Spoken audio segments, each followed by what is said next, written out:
मदारिस जिंदाबाद, मेरे मदारिस जिंदाबाद। दीनी मदारिस जिंदाबाद, मेरे मदारिस जिंदाबाद।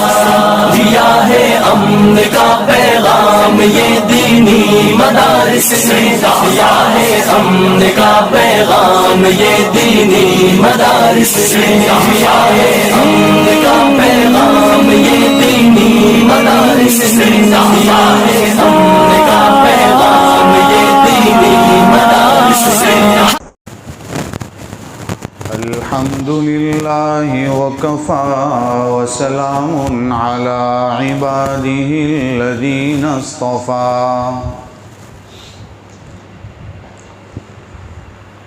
वसल्लि वसल्लिम अला सय्यिदिना मुहम्मदिनिल मुस्तफ़ा व अला आलिहि व अस्हाबिहि नुजूमिल हुदा व क़ादतित तुक़ा।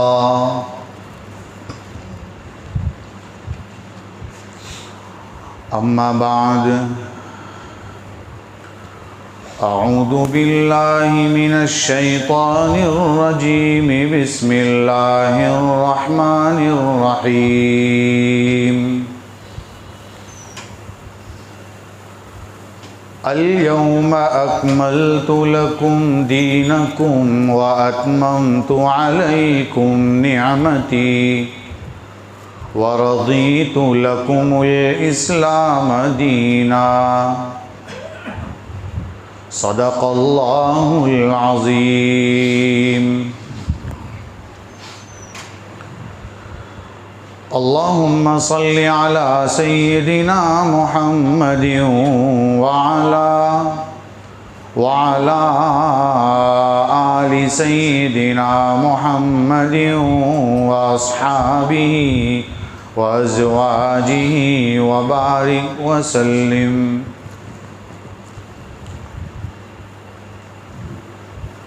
बुज़ुर्गों और भाइयों,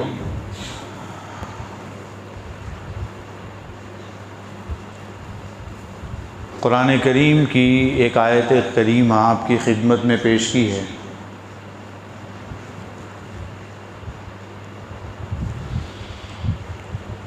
जिसमें ये बतलाया गया है कि ये दीन मुकम्मल हो चुका है।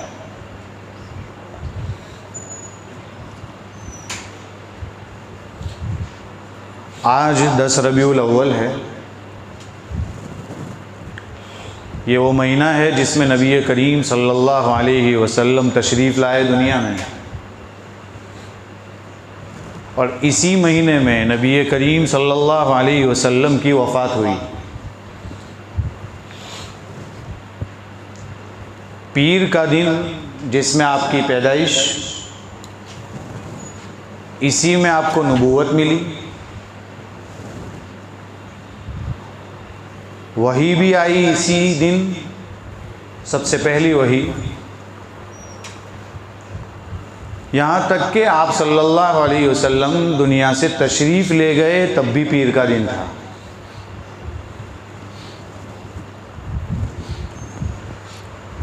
मसला सिर्फ इतना था कि कौन से दिन आपकी पैदाइश हुई, यानी तारीख़ क्या थी रबीउल अव्वल की। तो मुहक्किक कौल यही है, जो मुहक्किकीन है वो ये नक़ल करते हैं कि 12 रबीउल अव्वल आपकी पैदाइश का दिन नहीं है, बल्कि आपकी पैदाइश का दिन 8 या 9 रबीउल अव्वल है।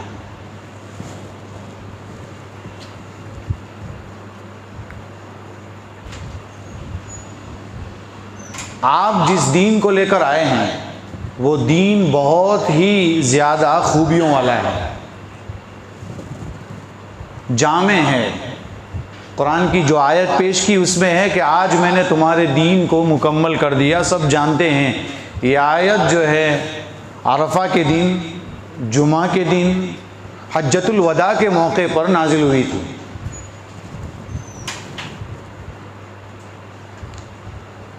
हज़रत उमर रज़ियल्लाहु ताला अन्हु अपने दौरे खिलाफत में थे और किसी ने किसी यहूदी ने उनसे सवाल किया कि अगर ये आयत हमारे दीन में नाजिल होती, हमारे मज़हब में आती, तो हम इसको बहुत ही बड़ा दीन बनाते। हज़रत उमर रज़ी अल्लाह ताला अन्हु ने फरमाया, मुझे अच्छी तरह मालूम है ये आयत कब नाजिल हुई, किस दिन नाजिल हुई, सरकार उस वक्त किस हालत में थे वो भी मुझे मालूम है। और फरमाया कि पूरे साल का सबसे बड़ा दिन अरफा का दिन होता है और हफ्ते का सबसे बड़ा दिन जुमा का दिन होता है। और ये आयत अल्लाह ताला ने अरफा के दिन भी नाजिल फरमाई, और इत्तेफाकी बात यह है कि अरफा का दिन जुमा का दिन था उस वक्त। तो अल्लाह ताला ने बैक वक्त दो खुशियाँ पहले ही से उस वक्त दे दी, हमें अपनी तरफ से कोई खुशी मनाने की ज़रूरत ही नहीं है।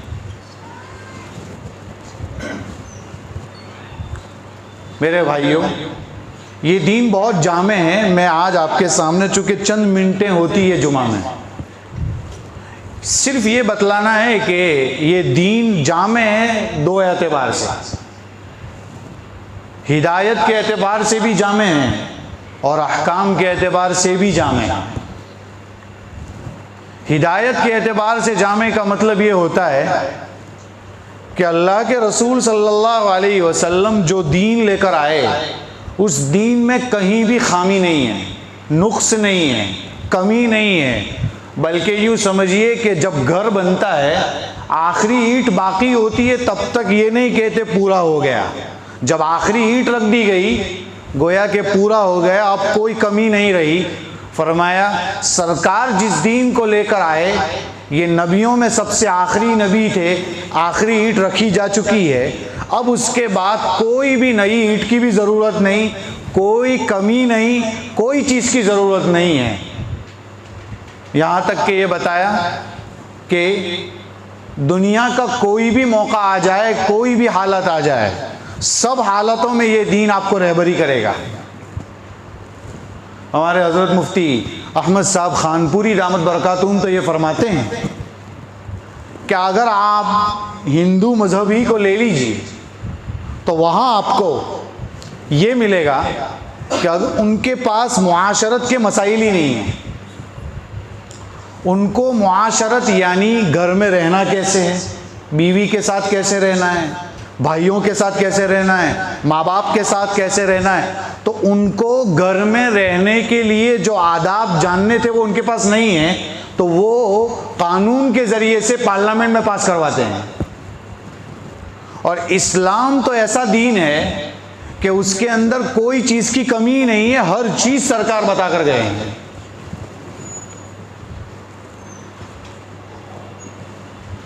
गौर कीजिए आप, ये तो हुआ हिदायत के एतबार से जामे, यानी इंसान के ऊपर भी कोई भी हालत आ जाए तब भी इस्लाम आपको रहबरी करेगा।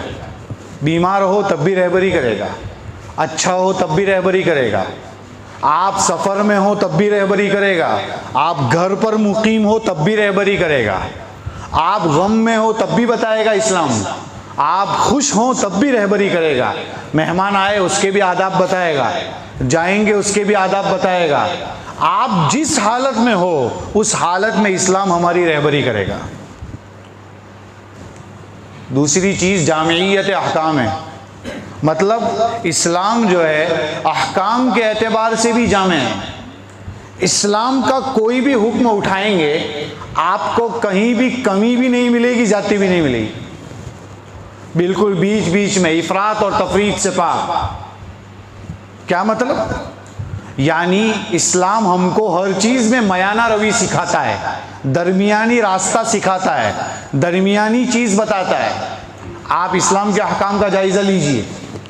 आप मिसाल के तौर पर सबसे पहले नमाज के लिए वज़ू करते हैं। इस्लाम का हर हुक्म फ़ायदे से खाली नहीं। वज़ू करते हैं, लिखा है लोगों ने कि वज़ू करने से इंसान तंदुरुस्त रहता है। हम इसलिए वज़ू नहीं करते, हम तो नमाज के लिए वज़ू करते हैं और अच्छी नीयतों से वज़ू करेंगे तो सवाब मिलेगा। लेकिन साथ साथ में आपको ये कहते हैं ना साइड इफेक्ट, तो ये अच्छा साइड इफेक्ट है कि आप वुजू भी करेंगे और साथ साथ में आपकी सेहत भी अच्छी होगी, आप नमाज भी पढ़ेंगे, साथ साथ में फ़ायदा भी होगा। जैसे वुजू में एक चीज़ लेते हैं, गर्दन का मसा करते हैं। एक डॉक्टर ने लिखा है कि गर्दन का मसा करने से कभी इंसान पागल नहीं होता, यानी गर्दन पर अगर इंसान एक बार 24 घंटे में पानी लगा दे तो कभी पागलपना नहीं आएगा उसके ऊपर। हम तो दिन में 5 बार तो कम से कम वुजू करते हैं, तो उसमें गर्दन का मसा तय है। अगर इस्लाम की इस हुक्म की तरफ आप देखेंगे तो फिर दूसरे अहकाम की तरफ जाएंगे तो उसमें तो कितनी खूबियाँ हैं। ये तो एक हुक्म है छोटा सा जो मसा करने का है, हाथ धोते हैं, पैर धोते हैं, मुंह धोते हैं, ये सब वुजू के अंदर आता है। ये सिर्फ वुजू का हुक्म बता रहा हूँ आपको,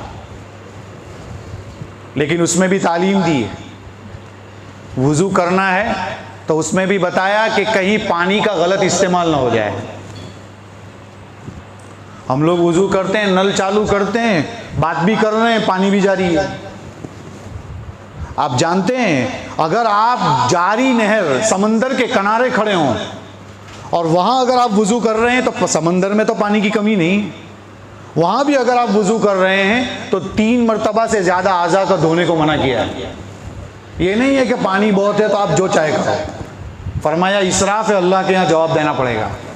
और हम लोग तो नल चालू करते हैं तो बंद ही नहीं करते, और कितना पानी इस्तेमाल करते हैं। सरकार किस तरीके से वुजू करते थे और किसने कितने बर्तन में आप गुस्ल फरमाते थे, अगर आज के किसी आदमी को बताया जाए तो वो कहेगा कैसी बात कर रहे हैं आप, इतने पानी में कैसे वुजू हो जाएगा, इतने पानी में कैसे गुस्ल हो जाएगा। लेकिन होता था। ये अल्लाह की नेमत की शुक्र है, अल्लाह की नेमत का शुक्र है, कदरदानी है। लेकिन हमको चूंकि पानी आसानी से मिल रहा है तो हम उस नेमत का शुक्र अदा नहीं करते। आज भी अगर उन इलाकों में आप चले जाएंगे जहां पानी की किल्लत है, उनसे पूछिए पानी कितनी बड़ी नेमत है। और दूसरी चीज लेते हैं, वुजू के बाद नमाज है। आप नमाज का निज़ाम देखिए। नमाज में एक निज़ाम तो ये बताया 5 वक्त की नमाज पढ़नी है, लेकिन मस्जिद में आकर पढ़नी है, जमात के साथ पढ़नी है। कितना फ़ायदा है, जमात के साथ का निज़ाम ज़रूरी करार दिया। मस्जिद में बार बार आएगा, लोगों से मिलेगा, खैर खाई होगी, एक दूसरे का भला चाहेगा, खबर पूछेगा, और कितनी चीज़ें उसके साथ है। बीमार होगा तो पता चलेगा, नहीं होगा तो भी पता चलेगा। ये निज़ाम ऐसा है कि अगर कोई इंसान 5 वक्त की नमाज की पाबंदी करता है तो उसकी ज़िंदगी का टाइम टेबल दुरुस्त हो जाता है। तो नमाज का निज़ाम हमें बताया, देखो कितनी खूबियाँ हैं उसमें। और नमाज के अंदर फिर जब जमात के साथ नमाज पढ़ने को कहा, उसमें सफ़ें दुरुस्त करने को कहा। सफ़ों का निज़ाम भी बड़ा अच्छा है। एक सबसे बड़ा फ़ायदा तो खुद नबी करीम सल्लल्लाहु अलैहि वसल्लम ने फरमाया, बताया कि सफ़ें दुरुस्त करो और सीधी करो और मिल मिल कर खड़े रहो ताकि तुम्हारे दिलों में इत्तेफाक पैदा हो। कितना बड़ा फ़ायदा है। आज दुनिया में यूनिटी के लिए क्या नहीं कर रहा है इंसान। यूनिटी कॉन्फ्रेंसें हो रही है, इत्तेहाद पैदा करने की कोशिशें की जा रही है, कहीं से जोड़ पैदा हो जाए। और यहाँ बताया सिर्फ सफ़ में सीधा खड़ा हो जाएगा तो आपके दिल बिल्कुल जुड़ जाएंगे, दोनों में इत्तेफाक पैदा हो जाएगा। मसला क्या है, मसला ये है कि हम इसको समझते नहीं। और आज सफ़ें कैसी है, 2 के बीच में इतना खला होता है कि एक इंसान आसानी से गुजर जाएगा। और कितने ऐसे होते, एक उधर खड़ा है, एक उधर खड़ा है। मस्जिद का निज़ाम दुरुस्त नहीं। आप कितनी मस्जिदों में जाएंगे तो आपको पता चलेगा लोग सफ़े ही दुरुस्त नहीं करते। नहीं मेरे भाइयों, इसकी बहुत अहमियत है। सफ़ों को दुरुस्त करना चाहिए, एक दूसरे से कंधा मिलाकर खड़ा रहना चाहिए। ये बहुत बड़ा निज़ाम है, आज उससे हम कोरे हैं, हमें मालूम नहीं। इसलिए मेरे भाइयों, सफ़ों को दुरुस्त करना सीखना चाहिए। कोई पीछे हो तो उसको आगे करना चाहिए, उसको बताना चाहिए कि देखो सफ़ों को मिला मिलाकर। आप सहाबा इकराम की हालत देखिए, हज़रत उमर रज़ियल्लाहु ताला अन्हु की शहादत हुई थी।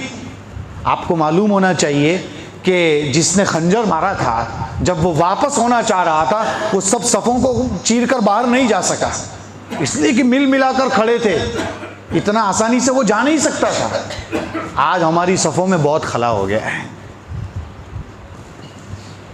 इस्लाम का एक हुक्म और है, रोज़ा रखना। रोज़े से फरमाया कि रोज़ा रखो आपकी सेहत बनेगी। पीर जुल्फ़कार साहब नक्शबंदी दामत बरकातुहू फरमाया करते हैं, सरकार हर महीने में 3 रोज़े रखते थे। ये सुन्नत तो है ही, उसी नियत से रखना है अगर रखना है तो। लेकिन आप 3 दिन रोज़े रखोगे तो आपके पूरे 27 दिन तंदुरुस्ती के साथ गुजरेंगे। ये तो है ही, ये फ़ायदे से खाली नहीं है। अगरचे हम सेहत के लिए रोज़ा नहीं रखते, जैसे ये बताया नमाज के लिए आओ तो नमाज ही के लिए आओ, अल्लाह को राज़ी करने के लिए आओ। ये नहीं कि नमाज पढ़ने इसलिए जा रहा हूँ ताकि मेरी बॉडी बने, मेरे आज़ा सही हो जाएं, तो उसको सवाब नहीं मिलेगा उस पर। हाँ, लेकिन ये नमाज अल्लाह के लिए पढ़ता रहेगा तो खुद ब खुद उसकी ज़िंदगी भी बनती चली जाएगी। इसी तरीके से रोज़े में भी फ़वाइद है, जैसा कि बताया आपको। ज़कात का इतना बड़ा निज़ाम इस्लाम ने दिया। आज दुनिया में तबक़ात बहुत हैं, कोई कहता है ये गरीब है इसको पूछो मत। आप देखते हैं आज के हालात का जायज़ा लीजिए तो पता चलेगा गरीब गरीब से गरीब तर हो रहा है और मालदार मालदार से मालदार तर होता चला जा रहा है। ये तबक़ाती निज़ाम, ये छोटा ये बड़ा, इस्लाम ने इसको मना फरमाया और कहा जो गरीब है मालदार उसकी फ़िक्र कर ले और ज़कात दे, दोनों एक दूसरे की फ़िक्र करें। तो मालदार गरीबों की फ़िक्र करेंगे, ये ज़कात के ज़रिए से होगा। आज जो कम्युनिज़म है ये कम्युनिज़म ही ना आता अगर लोग इस बात को समझ लेते कि तबक़ात कुछ नहीं होते हैं, गरीब मालदार कुछ नहीं होता है। आपने तो पढ़ा होगा, गरीब को तो उससे तसल्ली मिलती है कि वो मालदारों से 500 साल पहले जन्नत में जाएगा, तो वो तो सुकून हासिल करेगा। इसलिए ज़कात में भी फ़वाइद हैं अगर कोई समझ ले उसे। हज के फ़वाइद अपनी जगह हैं, हज करने जाएगा कितना फ़ायदा होगा, कितनी मशक्क़तें होगी, कितना अच्छा बन के आएगा, काबतुल्लाह जाएगा अल्लाह वाला बन के आएगा, मदीनतुल मुनव्वरा जाएगा सरकार वाला बन के आएगा। हज का एक निज़ाम है बहुत बड़ा। इस्लाम के ये सारे अहकाम जामे हैं। इसीलिए जिन लोगों की फ़हम कच्ची थी, सोच कच्ची थी, उनके लिए ये जामियत ही एतराज़ का सबब बन गई। उनके दिलों में जो है शुकूक आ गए, शुबहात आ गए, सवाल आ गए। इब्न माजा की रिवायत है, वही कहकर अपनी बात को ख़त्म करूँगा। हज़रत सलमान फ़ारसी रज़ी अल्लाह ताला अन्हु, इब्न माजा में है कि उनसे किसी ने आकर कहा कि आपके साथी यानी अल्लाह के रसूल सल्लल्लाहु अलैहि वसल्लम, इन्नी अरा साहिबकुम युअल्लिमुकुम कुल्ल शैइन हत्तल खरा, मैं आपके साथी को देख रहा हूँ कि वो हर चीज़ की तालीम दे रहा है, यहाँ तक कि इस्तिंजा की भी तालीम दे रहा है। उसने ये एतराज़ किया, हालांकि ये एतराज़ नहीं था, इसलिए कि इस्तिंजा तक के तरीके बताए तो इस्लाम कितना जामे है। जिसने इस्तिंजा करने का तरीक़ा बताया, फरमाया इस्तिंजा करो, उसके आदाब बताए। इस्तिंजा करो तो किबला रुख नहीं होना चाहिए, आपका चेहरा किबले की तरफ नहीं होना चाहिए। दूसरा हुक्म दिया 3 ढेलों से इस्तिंजा करो, ये बताया है 3 पत्थर इस्तेमाल होने चाहिए मिट्टी के। उसमें यह भी बताया गया है कि इस्तिंजा करते वक्त आप किस तरीके से रहोगे। गौर कीजिए, 3 ढेले बताए, इसी तरीके से आपको किबला रुख होने को बताया, ये इस्तिंजा के आदाब में है। फिर ये बताया कि लीद और हड्डी, इससे इस्तिंजा करने को मना किया कि इससे इस्तिंजा नहीं कर सकते आप। देखिए कितनी बड़ी बात। फिर बताया कि आप उल्टे हाथ से इस्तिंजा करेंगे, सीधे हाथ से नहीं करेंगे। आप हर हुक्म को उठाइए, देखिए आपको पता चलेगा। मिसाल के तौर पर इस्तिंजा में जो ये बताया है उल्टा हाथ, सीधा हाथ नहीं, इसलिए कि ये वो हाथ है जिससे कुरान को छुआ जाता है, ये वो हाथ है जिससे अच्छी अच्छी चीज़ें ली जाती है। दाहिना हाथ सबसे अच्छा समझा जाता है, फरमाया इस्तिंजा के लिए ये हाथ इस्तेमाल नहीं किया जाएगा। यहाँ तक कि चप्पल भी उठाना है तो हज़रत थानवी रहमतुल्लाह ने लिखा है उल्टे हाथ से उठाएंगे। तो गंदी चीज़ों के लिए बायां हाथ बताया। इस्लाम कितना अच्छा है। बताया कि लीद यानी जानवरों का जो गोबर होता है, लीद होती है जो घोड़े ऊंट करते हैं, फरमाया उससे इस्तिंजा नहीं कर सकते आप, यानी वो इस्तेमाल नहीं करेंगे सफाई के लिए। क्यों? कहा ये जिन्नात के जानवरों की खुराक है।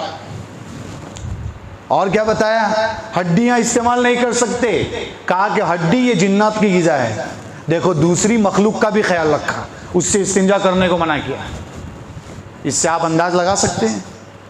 इसी तरीके से 3 ढेले, एक ढेला भी इधर उधर हो गया, फरमाया अगर एक ढेले से इस्तेमाल करोगे एक ढेले को तो आपकी पाकी साफ़ी बराबर नहीं होगी और रूह को तकलीफ़ पहुंचेगी।